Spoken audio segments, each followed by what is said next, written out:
तीसरे टर्म की तूफानी तैयारियों के बीच प्रधानमंत्री मोदी ने सीएए का ऐसा दिव्यास्त्र उतार दिया कि विपक्ष को इसकी काट खोजना मुश्किल हो गया। लाखों करोड़ों लोग पाकिस्तान से और बांग्लादेश से अपना धर्म बचाने के लिए, अपना सम्मान बचाने के लिए इस देश में आए। उनको नागरिकता नहीं मिलती थी। अपने ही देश में वो नागरिकता के बगैर अपमानित होते थे। सबसे ज्यादा घमासान दीदी के गढ़ बंगाल में मचा है, जहां सूबे की मुखिया ममता बनर्जी आर पार के मूड में है, क्योंकि 24 की तूफानी सरगर्मी के केंद्र में आ गया मतुआ संप्रदाय। सीएए की विसात, 24 में मतुआ किसके साथ? अब समझिए आखिर कौन है मतुआ संप्रदाय के लोग जो सीएए लागू होने के बाद जश्न मना रहे हैं। सीएए की अधिसूचना बंगाल में मतुआ संप्रदाय के लोगों के लिए बड़ी सौगात बनकर आई है, क्योंकि राज्य में मतुआ संप्रदाय वो आबादी है जो बांग्लादेश से आए हिंदू शरणार्थियों का समूह है।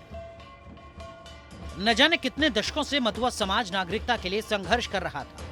पीढ़ियां दर पीढ़ियां गुजर गई, लेकिन नागरिकता मिलने का रास्ता सीएए के जरिए ही साफ हुआ।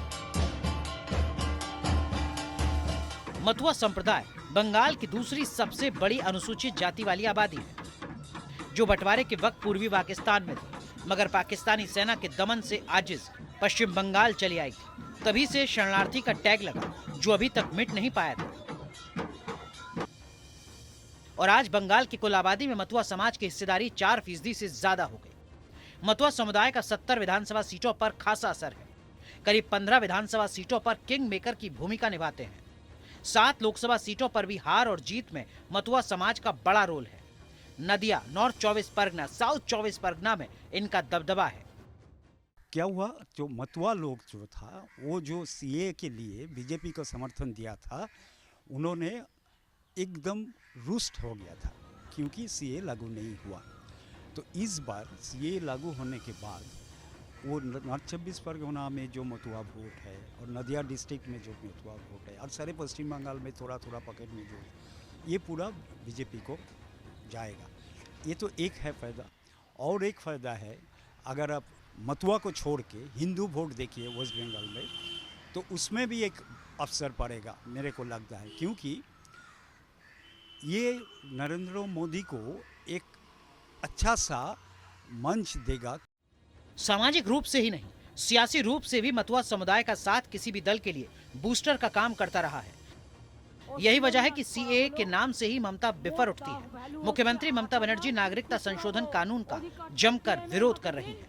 যেটা আগে আইন ছিল আদৌ এটা বৈধ কিনা আমার সন্দেহ আছে। কোনো ক্ল্যারিটি নেই, টোটাল ভাওতা। ইলেকশনের আগে যুদ্ধ যুদ্ধ খেলা 19 সালেও করেছিল। 2019 সালে এনআরসির নামে আসামে 19 লক্ষ লোকের মধ্যে 13 লক্ষ বাঙালি হিন্দুকে বাদ দেওয়া হয়েছিল। অনেক মানুষ দুঃখে আত্মহত্যা করেছিল। माँ माटी मानुष की राजनीति का दम भरने वाली ममता बनर्जी को मतुआ समाज का साथ मिलता रहा। तृणमूल कांग्रेस का कोर वोटर भी कहा जाने लगा, जिसे मोदी युग में बीजेपी ने अपने पाले में खींचने के लिए बड़ा काम किया। इसकी कमान सेंट्रल लीडरशिप यानी पीएम मोदी और अमित शाह ने खुद संभाली। 2019 के लोकसभा चुनाव प्रचार के दौरान पीएम मोदी ने मतुआ समुदाय के 100 साल पुराने मठ बोरो मां बीणा पाणी देवी में पूजा अर्चना की थी और बंगाल में चुनाव अभियान का शंखनाद भी यहीं से किया था।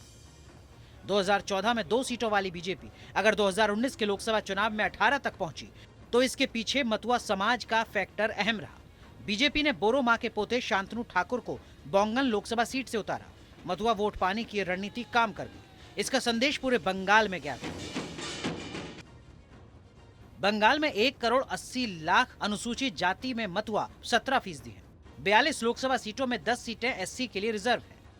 2019 में रिजर्व 10 सीटों में से 4 बीजेपी ने जीत ली थी। मतुआ बाहुल्य कूच बिहार, जलपाईगुड़ी, विष्णुपुर और बोन गांव सीटों पर कमल खिला था।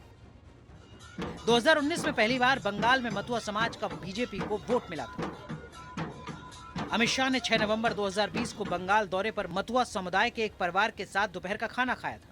उनके स्वागत सत्कार में मतुआ समाज के कई संगठन भी पहुंचे थे। इससे बीजेपी को पहली बार मतुआ समाज के बीच आउटरीच बढ़ाने का प्लेटफॉर्म मिला और फायदा 2021 के विधानसभा चुनाव में मिला, जहां बीजेपी ने मथुआ बेल्ट वाली 55% सीटें जीत लीं।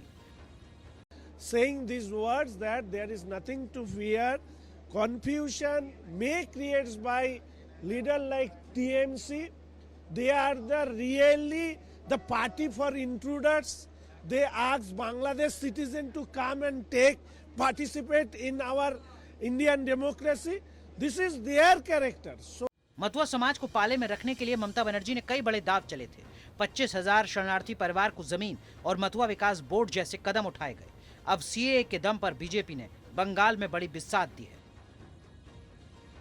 इस वजह से इस चुनाव में घर घर जाकर तृणमूल कांग्रेस की ओर से लोगों को समझाया जाएगा कि कानून उनके खिलाफ है और वो सीएए के चंगुल में ना पड़े और बीजेपी के इन बातों में ना आए, क्योंकि वो कहती है कि बीजेपी का ये एक बहुत बड़ा जुमला है चुनाव से पहले। वीडियो जर्नलिस्ट सुमित सरकार के साथ तपस्या गुप्ता, न्यूज़ नेशन, कोलकाता।